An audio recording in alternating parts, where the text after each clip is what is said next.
Hello, everybody, and welcome back to a little bit more information with Rob here as we take a look into our music classes. So today's little session here, we're going to be talking about reading notes and reading the staff.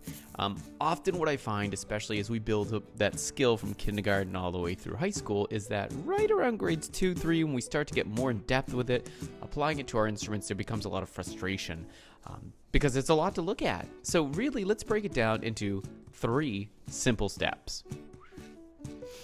So, the first step here when we think about this 3 steps process is when you look at a note, you're going to see a value of how long or short it's represented by.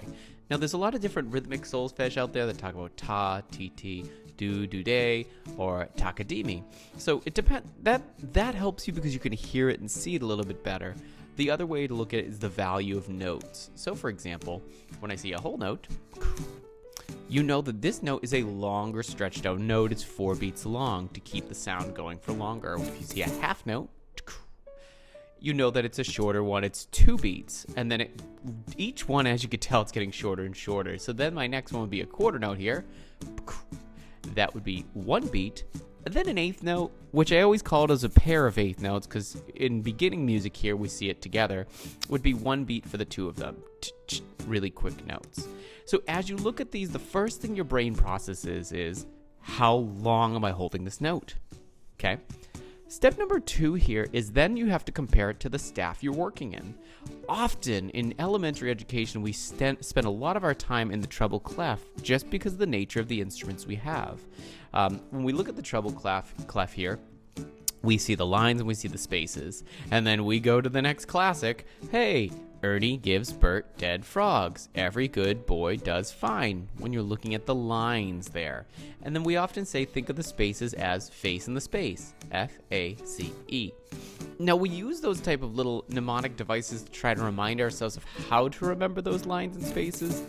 But as you develop in music, you don't look at that. As an adult that's played for many years, I don't look at the spaces anymore and go, okay, it's A because it's F-A. You sort of start to memorize it the more you look at it. Again, these little devices are helpful as a beginner to remember where you're falling on these lines and these spaces. But the true method of this is really to start the memorization process. Kind of like the idea if you do multiplication tables, 4 times 4, you know it's 16, or 4 plus 4, you know it's 8. You've done it so many times, you can just give me the answer, but you also understand the process behind it. So that would be step 2, is trying to find the pitch. If it's a high note on the staff, if it's a low note on the staff. And then some of you, my wonderful trombone, euphonium, and lower brass players, are using that bass clef, which would be all cows eat grass, and George Bush drives fast, always. So you have all these different sayings that you can use to kind of compare and contrast with these. The third step is not the trickiest, but now it's adding it to your instrument. How do you find where that is on your instrument? And that's sort of we come into class and you say, oh, if I'm playing saxophone, I know it's a whole note G. How do I do it now? Well, now we take that instrument and we need to know that when you're putting your 3 fingers down, you're giving it a nice, good, deep breath and blowing, you're getting a G to resonate with that instrument. And that needs to last for 4 beats. 1, 2, 3, 4, as you go through that.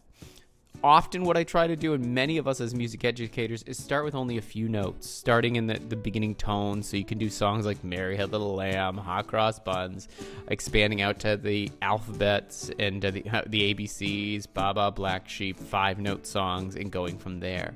So often I find that if we struggle on those, the class doesn't slow down because we keep teaching more notes, but then we have students that go, oh my goodness, I don't know where I am.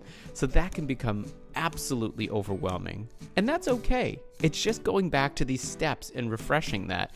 You need to know how long or short a note is when you look at the rhythm.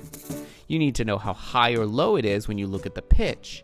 And then you need to know the third step of how to play it and put it on your instrument. So always start with simpler songs that are whole notes and half notes.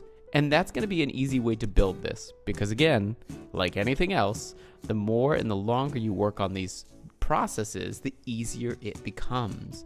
So if you're doing it once a week in music class, it's a slow build. But if you take private lessons on the side, and then you practice on the side, and have music class, you're getting 4 times more the exposure to reading notes. So again, this was a short little breakdown as we look at this and try to think about how we read that staff and what it actually means. I'll have some more videos that you can kind of practice with this too as you're looking at different notes and building the staff. Anyways, that's an introduction to what's going on when I'm reading music notes. Have a great day.